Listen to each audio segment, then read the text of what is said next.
The Chicago Bulls said bye-bye to DeMar DeRozan.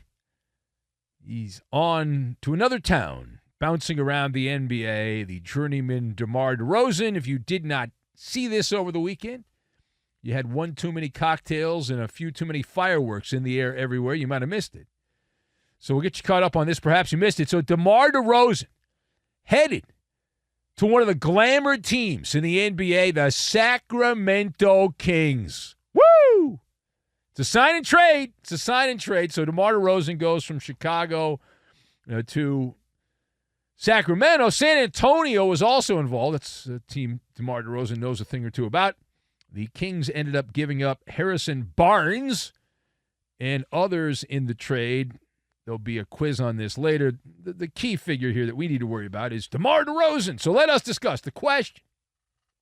When you break it apart, piece by piece here, DeMar DeRozan goes to Sacramento over the weekend.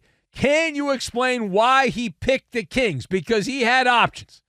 Miami was getting all turned on to try to acquire his services. The Lakers were also interested, but in the end, he picks Sacramento. It's one of those teams that generally you do not pick unless you're from there. But he did. So I've got the Four Horsemen, King of Pop, and the Delaware River Mud. And we will combine all of these things together, and we are going to make a little Mario Brothers fun because our friend Lorena is ready for the big Mario Brothers convention. I don't know where that is, but she's prepared for the Mario Brothers convention. So, to answer the question, DeMar DeRozan, why did he pick the Kings? Can you explain that, why he would pick the Kings? And so my theory is rather simple here. It's just talk radio. It's overnight sports radio. It's not that hard. Is that DeMar DeRozan has a one-track mind, and he is preoccupied. He has been preoccupied with that last massive payday, that one final big check that you can squeeze all the money out of. And Sacramento was willing to meet the ransom that he wanted, that his demand was, and the Kings forked over a gold-plated cowbell. So they got a little cowbell there. Now, he's middle-aged to old by NBA standards, DeMar DeRozan, and yet he made out like a bandit robbing trains. $74 million over 3 years. DeRozan turning down interest by the Lakers. Where have we heard that before? Yeah, I'm not making that up. The Lakers were interested. In fact, LeBron bragged to everybody, flexed.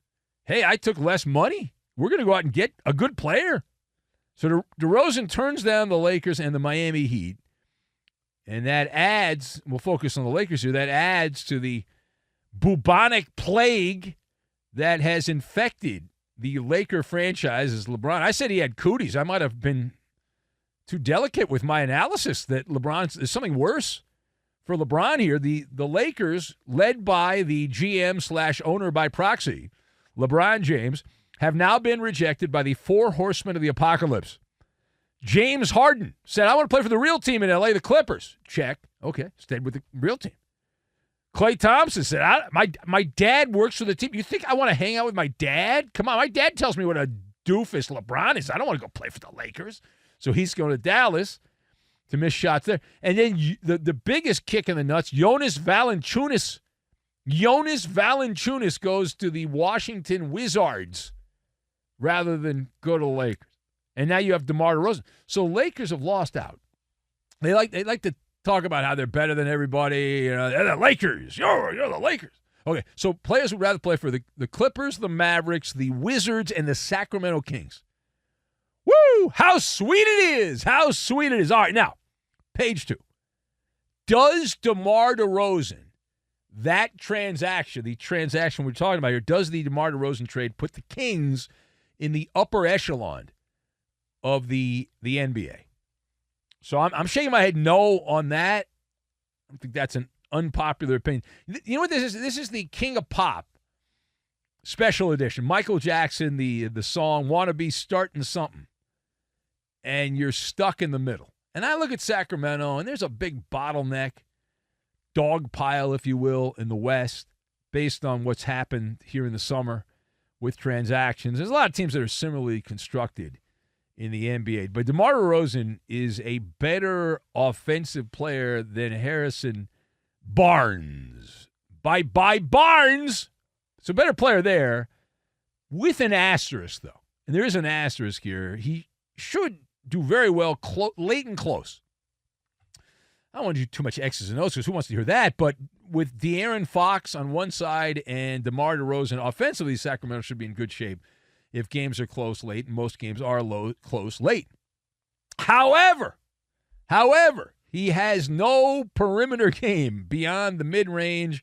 His reliance, his dependence on the mid-range game is a blessing and a curse. It's a blessing because he makes a lot of them. It's a curse because he doesn't shoot three-point shots, and the NBA has become a pop-a-shot league. You either take a three-pointer or you get a basket at the rim, and if you don't do that, there's something wrong with you, blah, blah, blah, blah, blah. But he's about to turn 35 in August. Happy early birthday to DeMar DeRozan. There's a lot of mileage. It's a high-mileage car, which seemingly is problematic. All right, now last word. We're going to sidestep to Philadelphia. Going to go to Philadelphia. I thought this was an interesting story happened over the weekend. I wanted to talk with you for a couple of minutes about this. And there's some other stuff we'll get to. But Caleb Martin, the Celtic assassin from Miami, Caleb Martin, who destroyed the Celtics in a game or two over the recent years there. Caleb Martin was offered a 5-year contract for $65 million. It's a lot of money. If I got that contract, I'd tell all my friends I just won the lottery. I'm retiring. That's it. I'm good. I've made my money.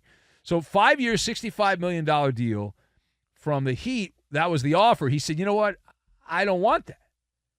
I'm better than that, and I'm not going to take your deal. So he rejected that, and instead he agreed to terms over the weekend with the Sixers on a 4-year contract, so 1 year less, for $32 million. So again, Miami offered $65 million. He ends up taking $32 million. So the question, how does forward Caleb Martin turn down an extra $33 million from the Heat to join the Sixers? Now, it's conceivable he just loves cheesesteak so much he wanted to play in the Mecca, and he loves those soft pretzels from Philadelphia. It's conceivable that happened. Now, the level, though, of financial stupidity is breathtaking when you think about it. And some people are trying to pen the story online. Well, he wanted to win a championship, and Philadelphia is in a better position than Miami to win a championship. And okay. So here's what really happened. He bet on himself. Caleb Martin bet on himself, and now he's on Santa's naughty list. He didn't win. And heads are going to roll. Heads are going. In boxing, I watched that Nate Diaz fight over the weekend. And he didn't win the nerd stats, but he won the fight. But who cares?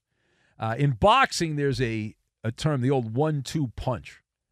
When you factor in Florida taxation and how much cheaper it is and how much more of your money you actually get to keep to do the same thing that you do in a place like Philadelphia, that adds an extra couple $1 million that he's not going to have, that he would have had if he had taken even the same contract at 30-something million in Miami. All right, now last point, we're going to pivot one more time, and we're going to go to free agency where Miles Bridges, who pled no contest to a domestic violence charge a while back, he has agreed to a contract to continue his NBA career with the Hornets.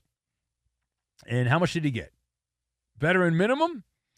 No. How about $75 million? Dead presidents.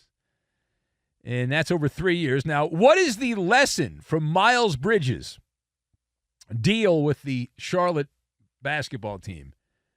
So it's not just him. This has happened quite a bit around the NBA, that teams are trying to take advantage of what they perceive to be a loophole.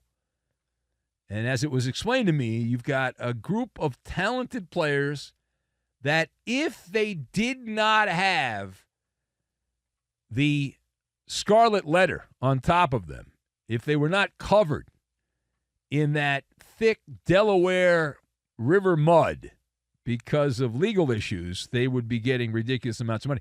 But they're available in the discount bin. And you can get that. It's very addictive when you shop. I like shopping discount stuff. Who doesn't?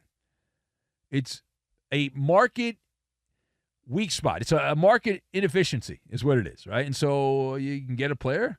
How about that, though? $75 million is a discount for Miles Bridges. He would have gotten double that if he hadn't pled no contest to the domestic stuff. Devalued because it's like buying a car. You will buy cars, like there's some dents there. The paint's a little scraped. I got to fix that, so I'm not going to pay you as much for the car. But the engine's fine.